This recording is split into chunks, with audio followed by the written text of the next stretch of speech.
Всем привет. Сегодня у нас расклад интересный, но перед раскладом хочу поговорить не о раскладе.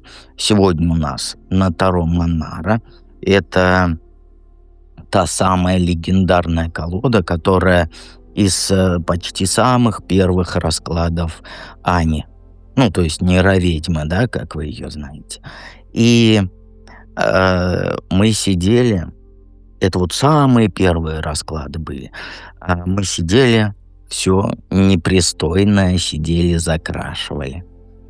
Потому что на "Ютубе" нельзя такие, да, картинки. И давайте на ней, и она самая мощная колода из всех, которые есть у меня. Посмотрим твой поворот судьбы, то, что ты с ним будешь. И давайте в долгий ящик откладывать не будем, сразу начнем наш расклад.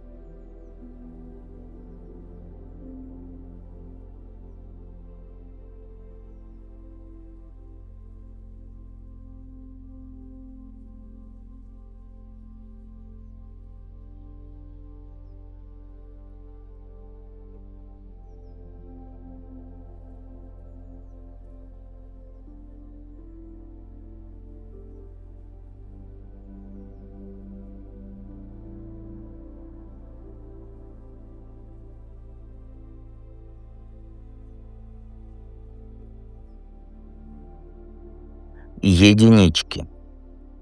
Смотрим прямые перевернутые позиции. Колоду я не переворачивал, не выстраивал, чтобы все были на прямых позициях. Как она есть, так она есть. И первый у нас кто он, а кто ты.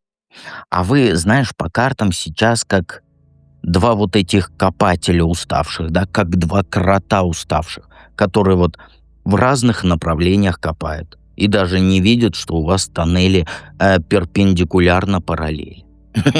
Ну, рядом, да? Ты — это та девушка, которая застряла на работе, и все из рук валится. У тебя планы все абсолютно по швам трещат.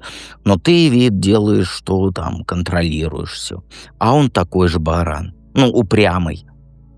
Мужчина, который вроде бы должен быть твоим соратником, да, это или коллега, может, даже друг, но вместо поддержки вечно саботирует общие ваши дела. И вы оба на месте топчетесь, потому что, ну, перегорели оба. Ты из-за того, что не видишь результата своих действий, а он потому, что вообще забыл, зачем все это начинал.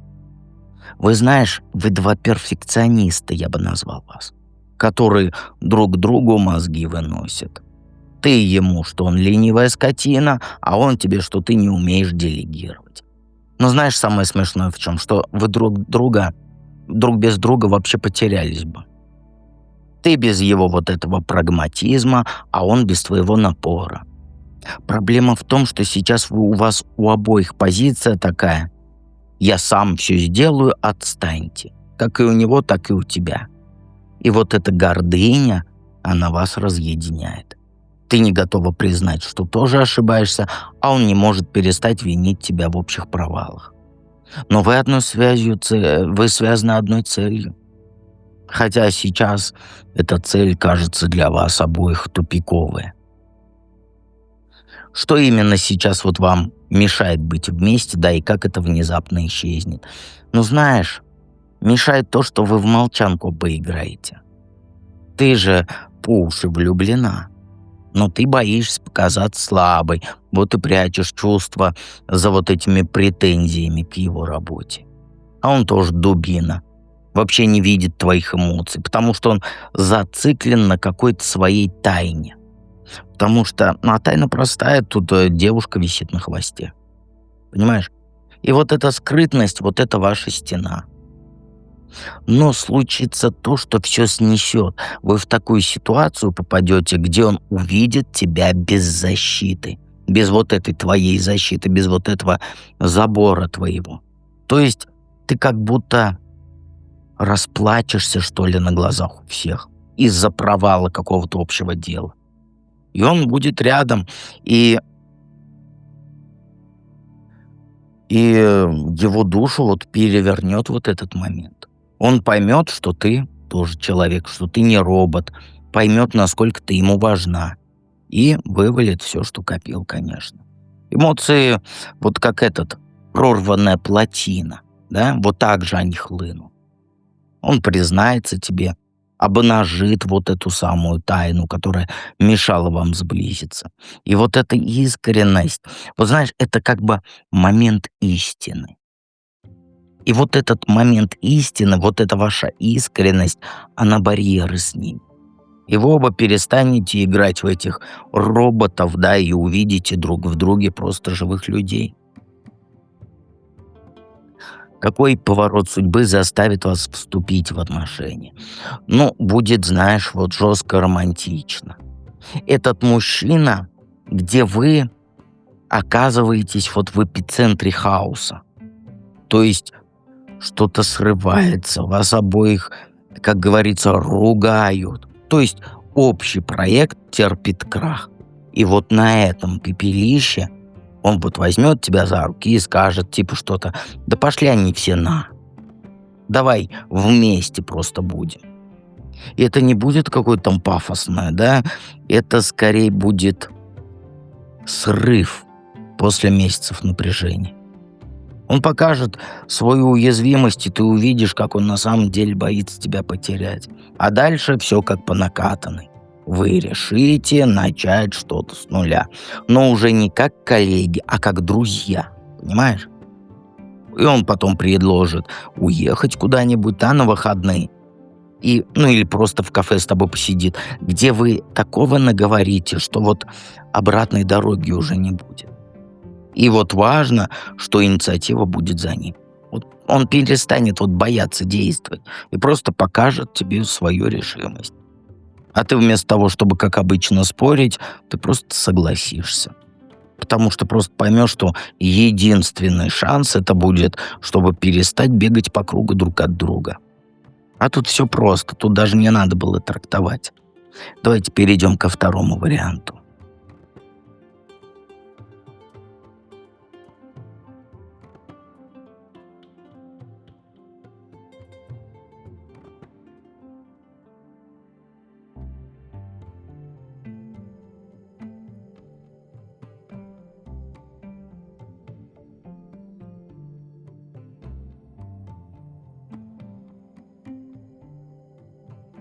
Двоечки. Знаешь, первый вопрос, кто он, а кто ты, для сигнификации.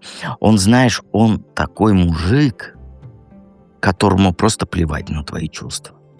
Понимаешь, он холодный, как вот лед, считает себя умнее всех. На самом деле, знаешь, он просто мастер манипуляций. Даже чашку кофе тебе подаст так, как будто вот одолжение делает.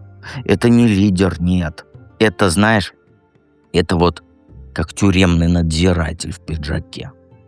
У него в голове свои весы, да, какие-то, но гири подкручены в его сторону. То есть правда всегда только его. Все остальные дураки, все остальные тупицы.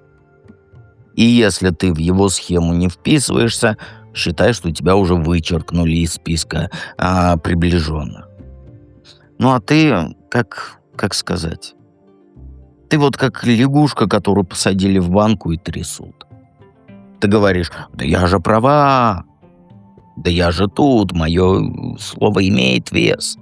А тебя просто никто не слышит. Ты сама вляпалась в такую ситуацию, где уже месяц пытаешься доказать, что белое это белое, а черное это черное.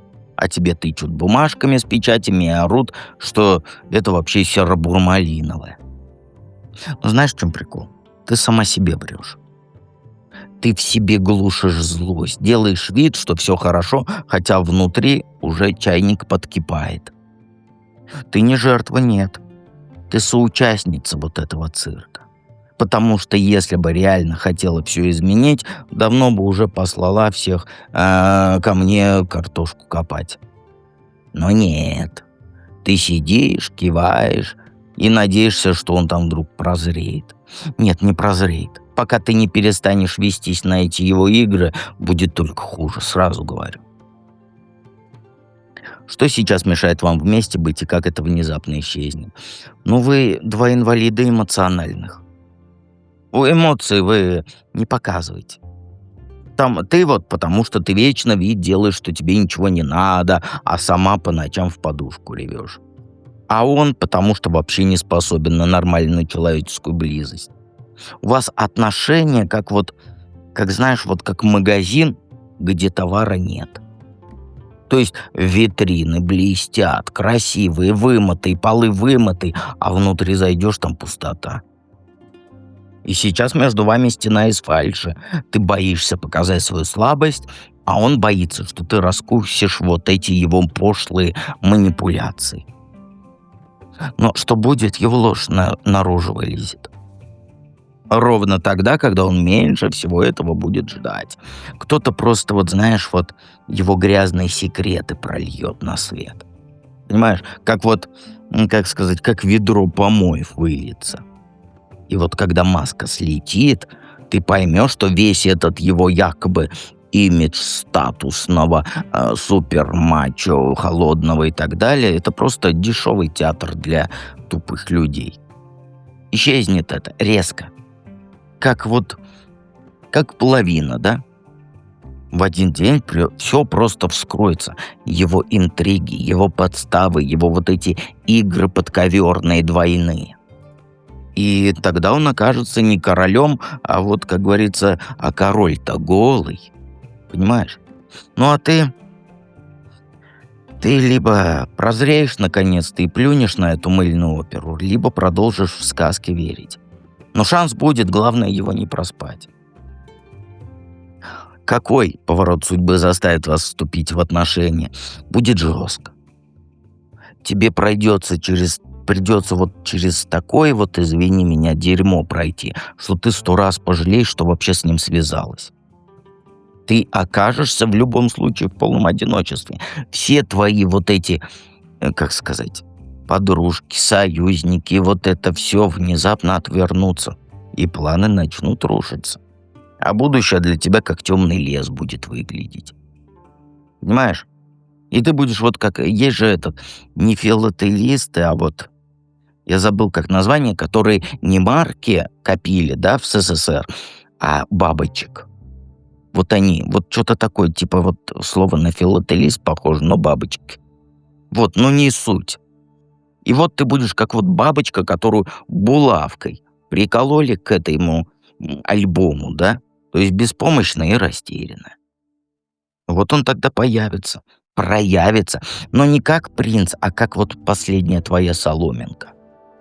Ты схватишься за него не из любви, нет, от безысходности. И это будет твоя ошибка.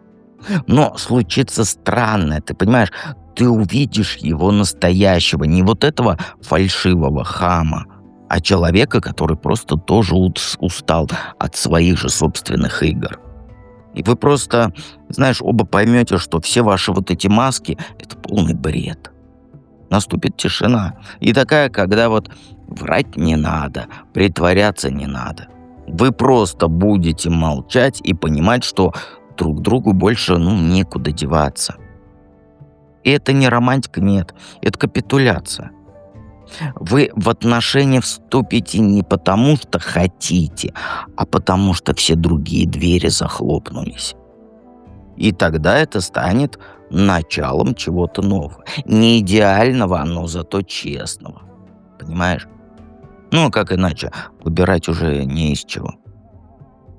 Давайте перейдем к третьему варианту.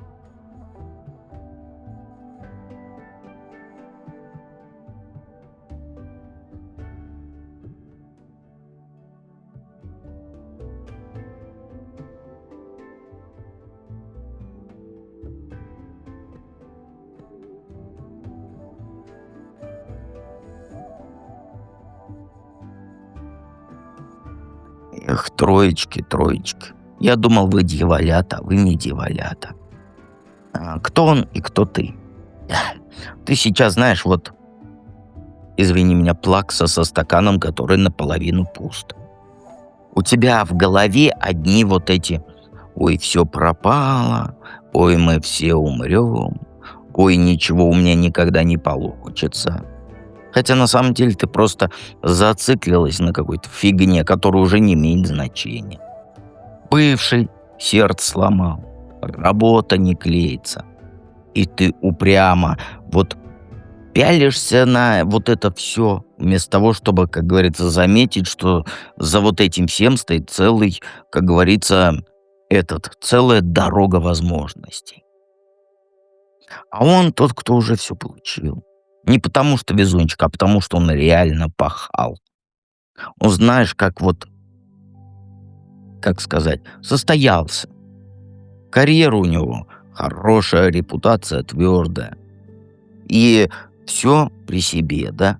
В своем кругу он, как говорится, царь. И ты такая смотришь на него издалека и думаешь: крутой, но мне такой не светит. Ну, потому что ты плакса, да, я напомню, ты плакса со стаканом, который наполовину пуст. Хотя на самом деле он, знаешь, он уже заметил твою вот эту мокрую личинку, хотел сказать. Мокрое лицо, да, и даже заинтересовался тобой. И вы сейчас как два полюса, да? Ты в луже нытья, а он на пьедестале.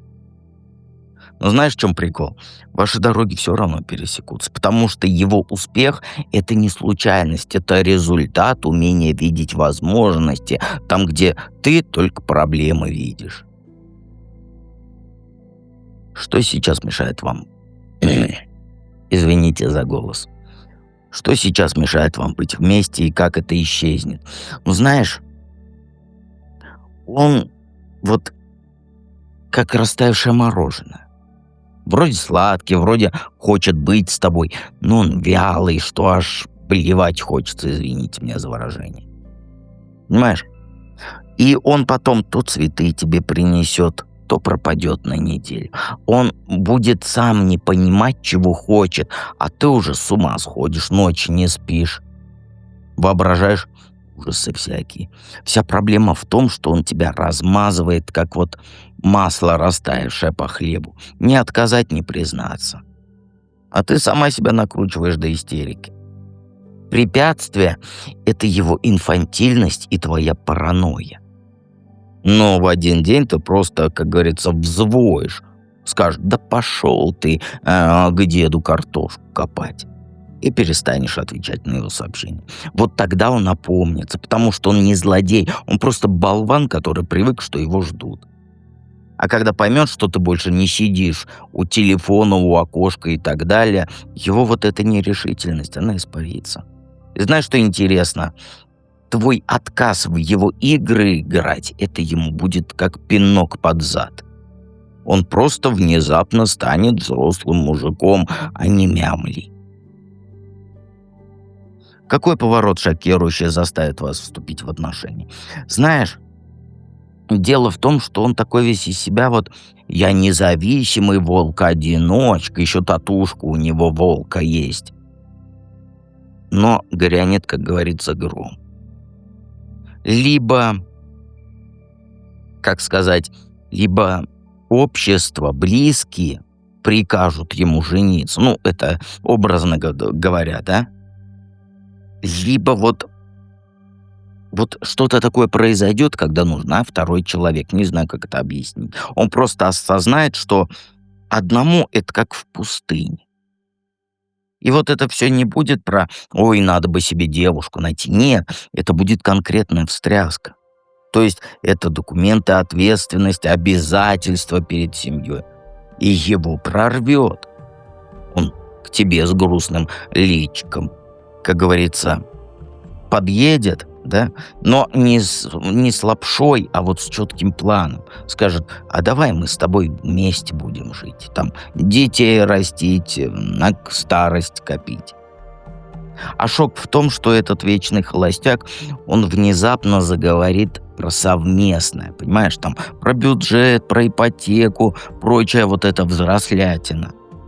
А ты просто поймешь, что он не просто красивая обертка, да, что внутри есть конфетка из стали, грубо говоря.